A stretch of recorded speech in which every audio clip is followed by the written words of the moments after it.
Good morning, everybody, and welcome to Daily Red Devil for all of your latest Manchester United transfer news and talk. Before we get into today's video, please do me a small favour. If you are watching for the first time today, please do subscribe, bottom right-hand corner. We are now one subscriber away from 42,400. So please go and subscribe. Let's get to that next milestone and be sure to drop a like on the video. Let's try and see 1,000 likes on this episode. Today we are going to be talking about Hugo Ekitike. We're going to be talking about Garnacho. We're going to be talking about Osimhen. Lots to get into.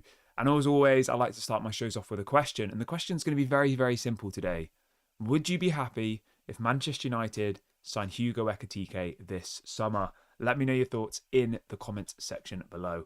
If you're watching this video back on repeat, obviously the best place to get involved is in the comments. But if you're watching the video live, there is a poll running on the stream right now. So get involved in that poll and let me know. Let me bring you guys the news first. So let's start off with the news about Hugo Ekitike then, shall we? So this is coming out from Sport Bild, which is a German newspaper outlet, whatever you want to call it. It's relatively reliable. Sport Bild, I think. It seems to get some pretty decent news for the Bundesliga. And they're reporting this morning. Where is the story? I've lost it. Where's it gone? There it is. Sport Bild. So yeah, Sport Bild this morning. They've got 2 million followers on Twitter. They're reporting that Hugo Ekitike is officially open to joining Manchester United this summer. They report that Hugo Ekitike's brother and his agent are currently in direct dialogue with United officials over a summer move. So there are genuine conversations going on between Manchester United, Hugo Ekitike, his agent, and Frankfurt over a potential deal.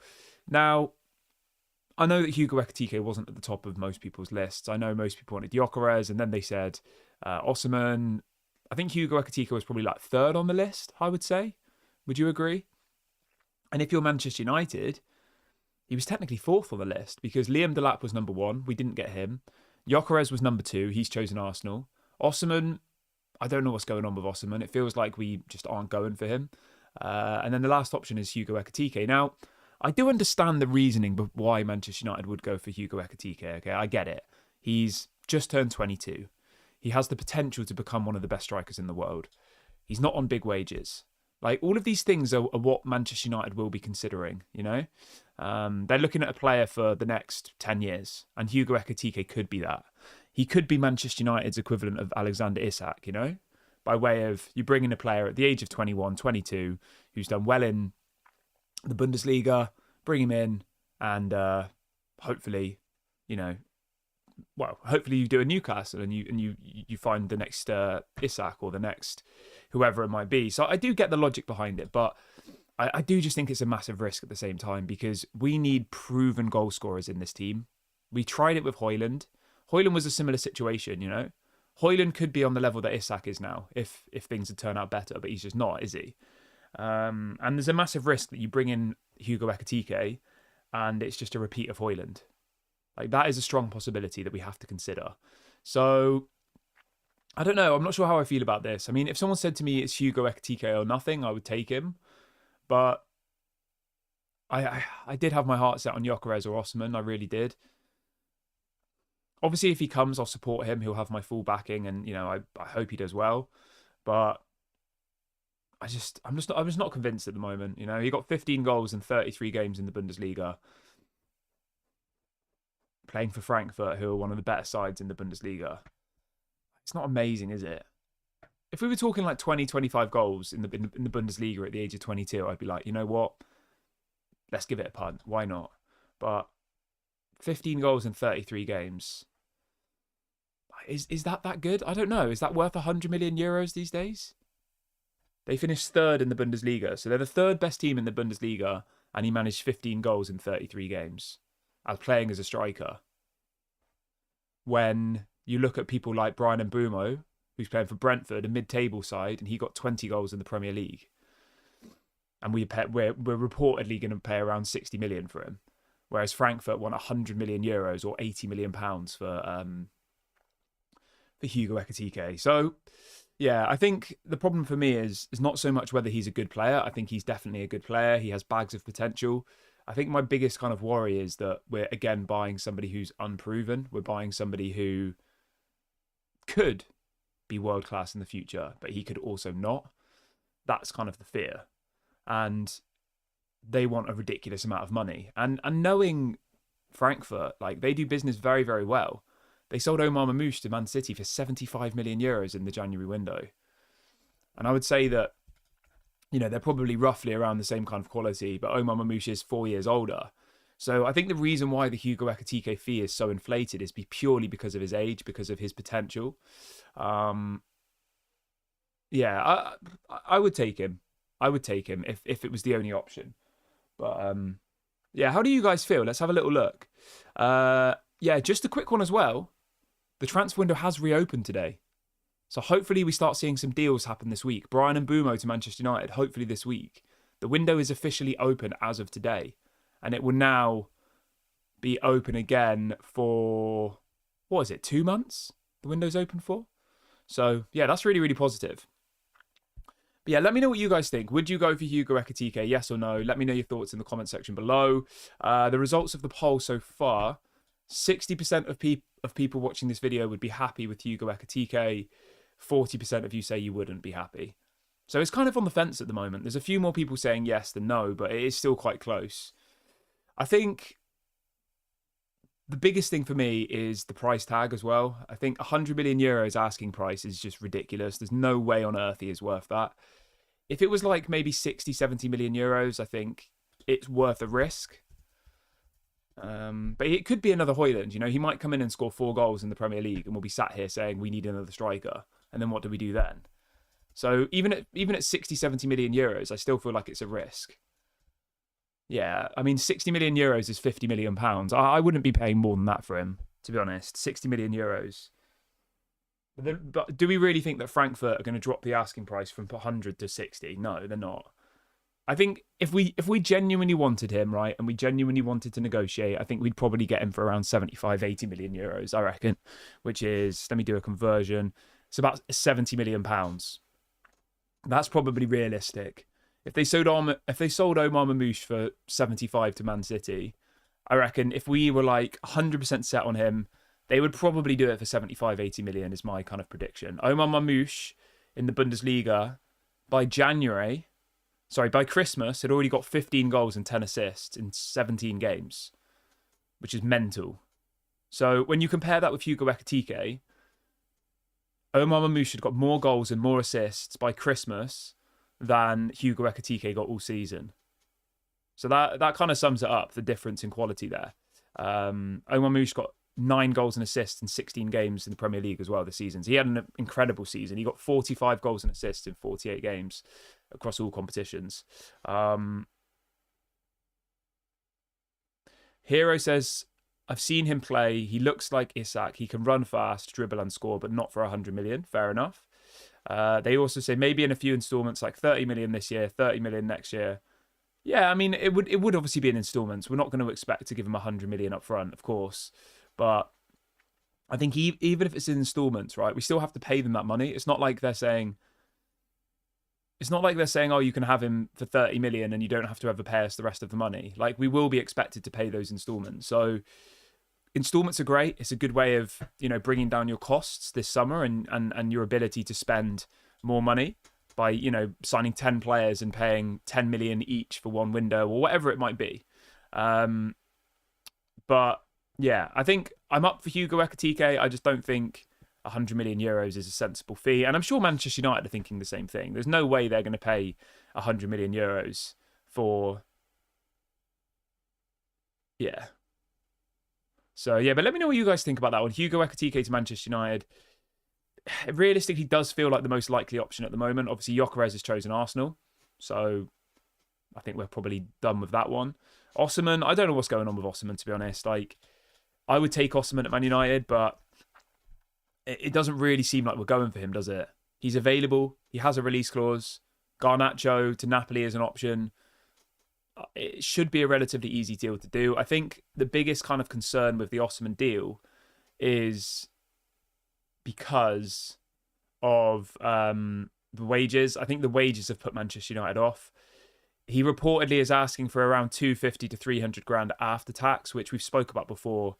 It's about 450 to 500,000 pounds a week before tax, which would probably put him at the very, very top of the Premier League's highest paid players. I think, Haaland's probably on that level of money. Bruno's on 350 a week, and he would want to be on more than that. So that's probably what's putting them off a little bit. Whether that's right or wrong is up for debate. I think, if he comes in and he does really well, he will justify that type of money. But if he comes in and he doesn't do well, we'll be sat here in a year's time saying we're paying somebody nearly $500,000 a week, and what the hell do we do now? So it's a huge, huge gamble. And, whilst Jim Ratcliffe's out there sacking all the normal people working at the club, do we really think he's going to sign off on $500,000, 400 to 500 grand a week before tax in wages for a player? I don't think he will, personally. Maybe I'm wrong. Maybe he does, but I just can't see it. Whereas if you compare that to Hugo Ekitike, say, yeah, although his transfer fee would be way higher, wages-wise, his wages at the moment are only around £50,000 a week at Frankfurt. Okay, he earns about £50,000 a week with some potential bonuses. So, if he came to Manchester United, Hugo Ekitike, he's on 50 grand a week now. You could give him 150 grand a week, and that would be 3 times his current salary. And that's not breaking the wage bill at all. Eriksen was on 150 grand a week. He's left. Lindelof was on 120 grand a week. He's left. So we've already cleared a fair amount of wages this summer from letting players go on a free. Lindelof, Eriksen, there's a couple of others I've forgotten about. Johnny Evans. From those 3 players alone, 150 for Eriksen, 120 for Lindelof, that's 270, and around 80 for Johnny Evans. That's 350 grand a week in wages already cleared. I think Cunha's on about 200. And let's say, for argument's sake, that Hugo Ekitike wanted 150 a week. Those wages for Hugo Ekitike and Cunha are literally just covered by Eriksen, Lindelof, and Johnny Evans leaving. So it's not really breaking the wage bill at all. It's just the same as it was before. Whereas obviously if you have to go and give Osimhen 400 or 500 grand a week, that's like the wage bill is going to go up even more. We're not in the Champions League. We're not even in the Europa League. So you can see why it's a bit of a concern, because fair enough to Osimhen, he's at the top of his game. He wants a top wage. He's one of the best strikers in the world. We all agree on that, right? Osimhen's probably, would you say top 10, top 15 strikers in the world? Somewhere in there. So he's going to want 300, 400 grand a week. And I don't blame him for that. If I was him, I would as well. Football is a short-lived game for professional footballers. If you get to that top level and somebody's willing to give you 300, 400, 500 grand a week, you have to take it, And he clearly feels like he deserves that. And he probably does. I mean, how much is Haaland on? I'm not saying, by the way, I'm not saying Osimhen's as good as Haaland, but just as an example here, Haaland is currently being paid by Manchester City 525,000 a week plus 350,000 a week in bonuses. So on a good week, if Haaland gets a few goals, they win the match, Haaland would earn £875,000 per week in wages. Yes, you heard that right. £875,000 per week, Haaland's max potential wages, which equates to 45 million a year. That's like Saudi wages there, guys. That's how much literally the Saudi clubs would pay. So, we're talking about Osimhen wanting 400 grand a week. And people are like, that's too much. It's too much. And I think it's too much. But then you look across the other side of Manchester and you've got Haaland on 875 grand a week playing for Manchester City. So, again, I think Haaland's on another level to Osimhen. But you can see why these top players are demanding these top wages. So, yeah, I personally would still like to see Osimhen at Manchester United. There is still the potential for Gyökeres, but only if Arsenal don't want him, which I don't really feel that great about. I don't want to sit around waiting for Arsenal to decide that they don't want him, and then in a month's time, we're sat here saying, oh, we're just going to get sloppy seconds, effectively. No, I don't want that. Joe says, it looks like Arteta wants Sesko, so I wouldn't rule out Gyökeres yet. I mean, it's difficult to predict, Joe. It is, because the thing that I keep stumbling over is, why did Gyökeres and his agent put out this story that they want Arsenal? we heard from other journalists this week that apparently Arsenal had met with Gyökeres's agent. Okay? So there clearly is an interest there with Arsenal and Gyökeres. So I agree that the deal is not done yet. You know, it's not completely done. But at the same time, I do just kind of wonder how long Manchester United should sit around waiting for Gyökeres to potentially decide that he wants to come to Manchester United. Well, what do we wait? A week? A month? A month from now, we'll have played our first pre-season game. A month from now, we'll be in America on pre-season tour.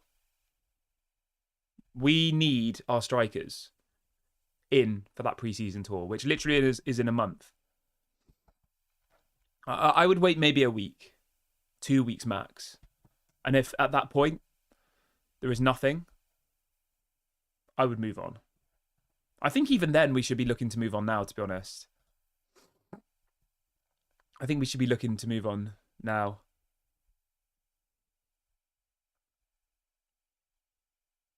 So yeah, how does everyone feel about all this? Like it's a difficult old situation, I think. Yeah, it's a really difficult situation. All I know is that we need a striker. And we need a striker desperately. Like, this has to happen. But the question is, who is it going to be? Like, who is the striker going to be? I don't know the answer. That was more of a question. It was more of a thought in my head. Who is Manchester United's new striker going to be? Do we just go and get Hugo Ekitike? You know, do we go and do that deal? I mean, I've seen some people saying like some crazy stuff, like, oh, we should go and get Jamie Vardy on a free and stuff like that. And I'm like, oh my God, it's going to be Weghorst all over again. I've seen other people saying that we don't need a striker. They said that Brian and Brumo, Xerxes and Cunha could work well as a front three. I mean, maybe it does. Maybe Højlund works as well as a front three. I just think it's a big risk. Next season, we need to at least be in the top 8. We need to get European football back, even if it's Conference League. We need to be in Europe next season, whether it's Conference League, Europa League, Champions League, wherever it is. Obviously, ideally Champions League, but we cannot have another season where we miss out on Champions League or Europa League or whatever. Like, we need to. There's no other option. If we miss out on European football again, the implications are awful. You know, the sponsorship deals we lose.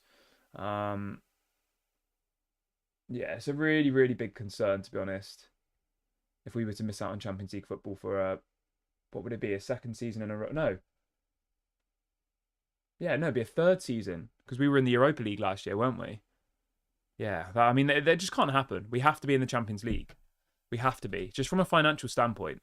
Anyway, let's move on from here. Let me have a little sip of my tea. Everyone who's just joined the video, guys, could you do me a small favour? We're 1 subscriber away from 22,400. Can you please subscribe right now if you're not already? I'm going to put a link into the chat. We literally need one more person to subscribe to get to 22.4 thousand. And as well, we've got over 700 of you watching the video right now, and we've only got 100 likes. So if everyone could give the video a like, it really, really helps me out. We've got a super chat coming in from Ray. Thank you very much, Ray, for your support. Ray says, to be honest, I move as quickly as possible. We can be in the shadows waiting for Gyökeres to make his Arsenal decision. Thank you for your super chat, by the way, Ray. Are you saying that you're happy to wait for Gyökeres? And you want... Is that what you're saying? Or you're saying you don't want to wait?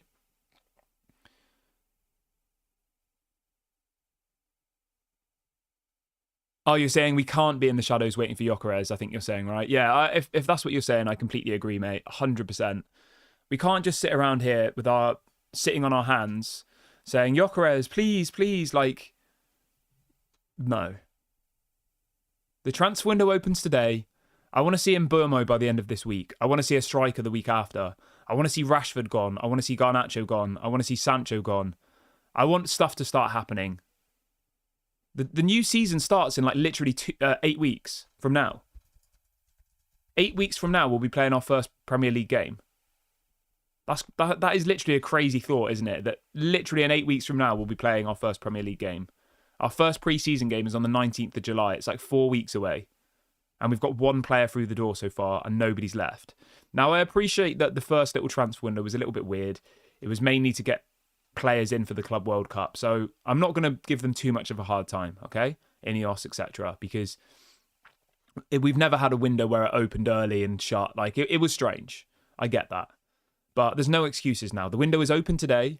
It shuts on the September the 1st. We need to get some deals through the door now. I understand that they maybe won't be like official now because of the PSR year end. I think it ends on the 30th of June, the PSR year end. So the new PSR period will start on July the 1st, I believe. So yeah, we're not going to see probably anybody signing officially this week or next, I don't think. But you can still get the here we goes and all the rest of it. It might just be that you don't see him in the shirt signing the contract until July the 1st. They'll wait until the new kit's released. That's what they usually do, isn't it? Yeah, Ray, yeah, thank you again for your super chat. Ray said he doesn't want to sit around waiting for Gyökeres. That's a really, really good point, actually, Ray. And again, thank you for your super chat. We're going to run another poll because Ray, who has kindly done a super chat this morning, has given me some inspiration here for another poll. So the results of the first poll were this. I asked you, would you be happy with Hugo Ekitike? 61% of people watching the video have said yes, you would be. 39% of you have said no, okay? So it's relatively close. And Ray has brought up a really good point about not waiting for, about Gyökeres. And we're going to ask everybody in this channel that same question. Should United wait for Gyökeres or move on? That's honestly a great question there, Ray. So thank you very much. I'm going to do a poll now. Move on. There you go. Everybody can get involved in this. If you are watching the video back on repeat, you can get involved in the comment section. Remember, the question is, should United wait for Gyökeres or should they move on? Really, really good question there. Let me know your thoughts on this, guys. Let me know. Let's get some comments coming in. Should we wait for him to make his decision? Ant's come in with a super chat as well. Thank you, Ant. Ant says, Osimhen is the man who fits us and the Prem best. I agree with you, Ant. He's my number one target now, Osimhen. I would absolutely love to see Osimhen at Manchester United. I think that little section of the show earlier on today, right, I think has actually given me a lot of clarity. I don't know how you guys feel about this. You might disagree, but there's a lot of people in the fan base who are like, oh, Osimhen wants 350, 400 grand a week. Oh, no, we can't be paying that. No. We just had a look at Haaland's wages at Manchester City. Haaland is on 875,000 a week at Manchester City on a 10-year contract. His contract over 10 years was worth around... Are you ready for this? Haaland's contract that he signed last year on a 10-year deal is worth around £450 million over 10 years because he's on 875 grand a week. So, I mean, Osimhen being on 400 is less than half of what Haaland's on. And in my opinion, Osimhen is top 10 striker, maybe top 15 striker at a push, at worst. In the world at the moment. I mean, let's have a little look. European Golden Boot. So, European Golden Boot this season. Let's see where Osimhen fares. I mean, the number one I know is Gyökeres, isn't it? Yeah, so Gyökeres is number one. So, here we go. This proves my point here. So, this season, Gyökeres has got 39 goals in the Portuguese league, right? Victor Osimhen has got 26. So out of this is just in domestic, in the league, not in domestic competitions. So in relation to the Golden Boot, which is how many goals have been scored, Victor Osimhen is 9th in the table. So just based on stats, he is in the top 10 strikers in the world by way of goals in the league he plays for. Yeah, Salah's number 4. Gyökeres is number 1. I'm not saying that Gyökeres is the best striker in the world. I'm just saying based on goals. Lewandowski is number 7. Harry Kane's number 8. You know, it's all the people you'd expect to be in the list. Mbappe's number 3. So yeah, he's a top 10 striker in the world. And if you looked at the wages of all these other players that I've just mentioned, okay, for example, let's look at Harry Kane's wages. Yeah, Harry Kane's wages. I'm just trying to build a little bit of an argument here for why Osimhen's wages aren't that unreasonable. So Harry Kane at Bayern Munich is on just under 500,000 a week. Let's have a look at Lewandowski at Barcelona. Again, another player who's in that top 10 list. Lewandowski at Barcelona is earning 640,000 a week. Haaland, we already know, is on 875. Let's have a look at Salah. Salah at Liverpool is on 400 grand a week. So about the same as what Osimhen's asking for. Same league. Do you see the point I'm making here, right? So there's this kind of outrage in the fan base that Osimhen wants 400 grand a week. But then when you look at the other players who are in that top 10 category in strikers, you got Harry Kane on 500, Lewandowski on about 600 plus, Salah's on about 400, Mbappe's going to be on probably millions a week. I'm not even going to bother looking at Mbappe's. So I don't think it's actually that unreasonable, in all honesty. Big ups to Fred, who's just gifted 5 memberships to the Daily Red Devil Members Club. Thank you so much, Fred. I hope you're doing well, my man. Hope everything is good. If you have just been gifted a membership, please do make sure you say thank you to Fred in the chat. Really, really appreciate that. But yeah, so, the more we actually break it down, his wages aren't that unreasonable compared to other players in that same category. So, I don't know. I want Osimhen. That's who I want. But it feels very much like we're going after Hugo Ekitike. From what I've seen, from what I've heard, from what I've read. Yeah, I mean, look at this, right? Mbappe's wages, if he gets all of his bonuses, which will be like goals, assists, Real Madrid win the game, Mbappe can earn 1.4 million euros per week at Real Madrid. Mad. 1.4 million euros a week. Again, I'm not saying Osimhen's as good as Mbappe, but I'm just saying, if you're a top 10 striker, these are the kind of wages that you ask for. If you're one of the top 10 strikers in the world. 400 to 600 grand a week.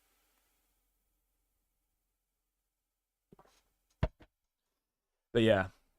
Andy says, but it's not just about the wages, it's about the unrest in the dressing room. Bruno would want the same as Osimhen for a start. All those strikers are in top clubs, not 15th club in the Premier League. I mean, Andy, I think last season was probably a blip. Like, we're not going to be a 15th place club every season, are we? That was the worst finish in Premier League history for Manchester United. Usually we finish in the top 4, the top 5. Usually we win a trophy. I mean, the last 3 years have been awful, and we still won 2 trophies and had Champions League football 2 years out of 3, So it's easy for us to say, oh, we're a relegation fighting club, but we're not really, are we? Like, for me personally, if we don't get, like, top 8 next season, Amorim should be sacked 100%.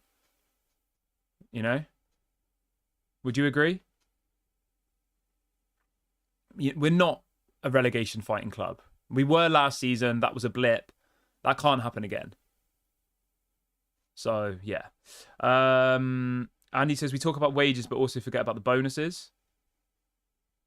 A lot of those deals that I just read out, it had bonuses included in it. So, for example, Mbappe's on about 600 grand a week with 800 grand a week of potential bonuses. For me personally, just to summarise this bit of the show, because we've got a lot more to get through, give Osimhen the same wages that Bruno's on and Casemiro's on, 350k a week. That's fine. No problem with that. Remember, Casemiro's leaving next season. His contract is up in 12 months. So I would just give Osimhen 350k a week, same as Bruno, doesn't cause any trouble then. That's the very, very top end of our wage bill. And Casemiro will be gone next season anyway, and that means that your kind of wage bill's back down to a reasonable level. If we want to compete, we need players like Osimhen. We need players.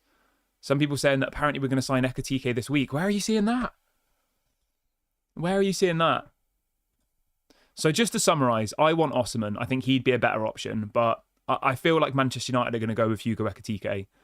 Based on the noise that's coming out from the club, based on the noise that's coming out from the media, the majority of the media is saying that Manchester United are very, very keen on signing Hugo Ekitike. They're in talks with Frankfurt.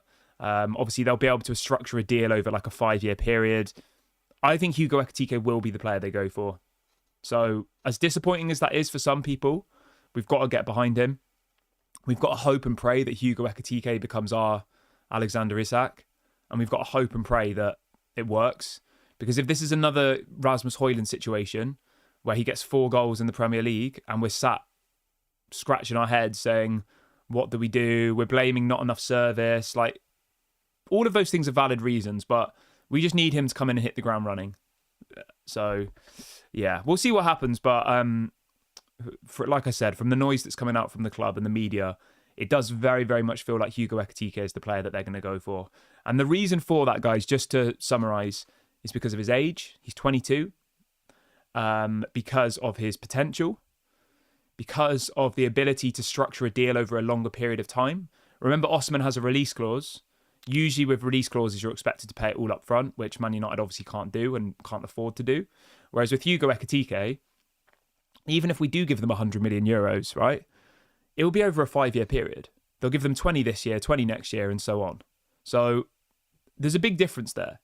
And also the wages. You know, we said a couple of minutes ago, Hugo Ekitike is only on 50 grand a week at Frankfurt.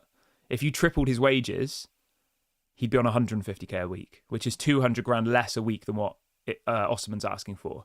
And we know that Manchester United are desperate for cash. So when you break it all down like that, realistically, the Osimhen deal is not going to happen, is it? If they're sacking all these normal working class people at the club who are on 30 grand a year, they're not going to sanction a deal where they have to pay 75 million euros up front for Osimhen and give him 350, 400 grand a week. Like, they're just not going to do it, unfortunately, because they can't afford to. Because we're in a mess, because we're in debt. We know why. So, yeah, I can see why Hugo Ekitike is the option that they're going to go for. And you know what? In some ways, if we get it done this week, I don't know if happy's the right word, but I wouldn't be that disappointed. You know, if we wake up tomorrow morning and it's Hugo Ekitike, here we go, fine. That would at least show some intent. You know, it would show some intent. It would show some determination in the transfer market, because we need to make sure that those players are on that pre-season tour. Okay, let's move on to Alejandro Garnacho then, shall we? So this is coming out from, where is the story? There it is. All right, this is coming out from Simon Jones this morning in the Mail. He is reporting that apparently Manchester United have put a £70 million price tag on Alejandro Garnacho. And he also says that they're not going to be willing to let him leave on the cheap. He says that Tottenham, Chelsea and Aston Villa have all inquired as Garnacho prioritises a Premier League stay. I mean, if we could get 70 million for Garnacho, oh my God. That would be lovely, wouldn't it? Imagine that, £70 million for Alejandro Garnacho. Do we think that's actually going to happen? Probably not. £70 million. They're having a laugh. I think we'd be lucky to get 50, to be honest. And the reason for that is not because he's not worth 70 million. It's because everybody knows that he wants to leave. He did that interview after the Europa League final, pretty much saying he was going to leave. So he has effectively shot us in the foot in that sense, hasn't he? Unfortunately, because the whole world knows that Garnacho is going to leave Manchester United. The whole world knows that Manchester United need to raise funds in order to bring in new players. So there's no way on earth a team's going to go, we'll give you 70 million. You know, they're going to turn around and say, oh, we'll give you 40. Yeah, 70 million. It's a lot, isn't it? I mean, Chelsea would pay 70 million probably. All they're doing is giving back the money that we paid them for Mason Mount. We probably haven't even paid off Mason Mount yet either, remember? So if Chelsea bought him for 70 million, effectively it would just be like not a swap deal, but do you know what I mean? Like, we probably still owe like three quarters of Mason Mount's wages. So we'd just be effectively giving them back the money. Sorry, they'd be giving us back the money we've given them. Which is obviously a bit stupid, but it is what it is. £70 million to a Premier League club, fine. I would still rather sell him to Napoli, even if it was for less money. I don't want to see him go to like a Chelsea and do really well and then us sat here look stupid. Which is probably going to happen. You know, he'll probably go to Chelsea. He'll probably do incredibly well, and we'll all be sat here looking very, very stupid. And yeah, Frustrating. Right, let's see what's going on in the chat. We've got over 800 people watching the show live now, which is absolutely amazing. We are still one away from 42,400 subscribers, though, guys. So please go and subscribe. I've just dropped a link into the chat. Let's get to 42,400, please, by the end of this video. Let's see what the comment section are saying. Let's have a look. Roy says that Hugo Ekitike is untested and a project. His stats as a goal scorer are not that good either. I mean, I agree, to be fair. He got 15 goals last season in the Bundesliga, playing for the third best team in the Bundesliga as a striker. Like, that's not great, is it? But he is only 22. He does have bags of potential.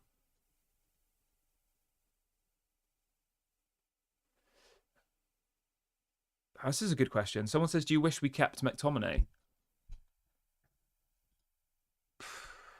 I mean, he would have been better than the midfield we had last season. So, I mean, I was happy when McTominay left, to be honest. I didn't think he was good enough, but he did get some important goals in important moments. I don't know. I mean, who did we replace McTominay with? Ugarte. Well, has Ugarte been better than McTominay? I mean, Ugarte is definitely a better player than McTominay, but I wouldn't say he's made much more of an impact this season, to be honest. Would you? Ugarte versus McTominay? Maybe a bit more, but not like levels above. So, yeah.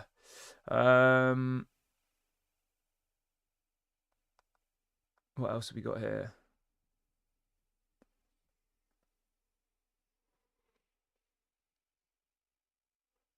Al says that Ugarte is bang average.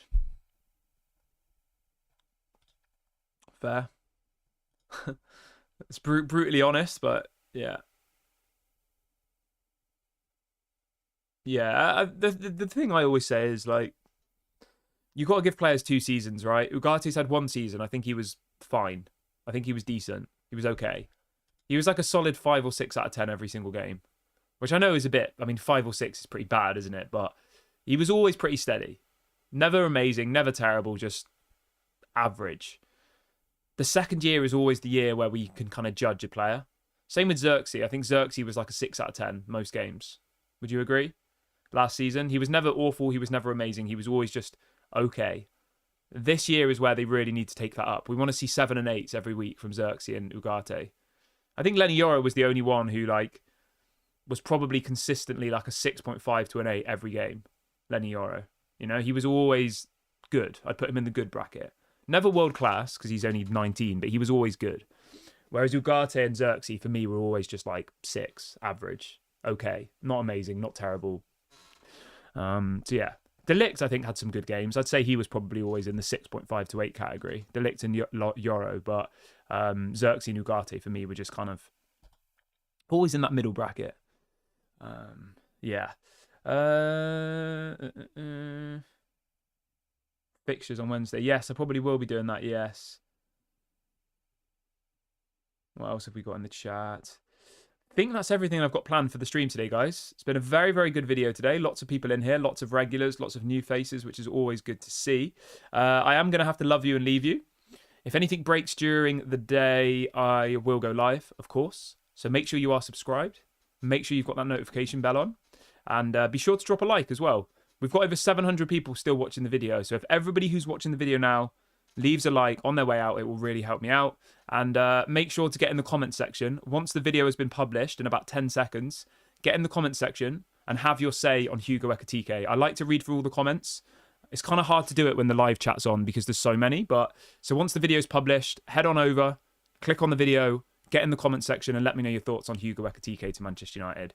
Have a great Monday, everybody. I'll speak to you all, well, hopefully later. Hopefully we get Here We Go. But if not, it'll be tomorrow morning. Have a good one, everybody. And I'll speak to you all very, very soon. Bye for now.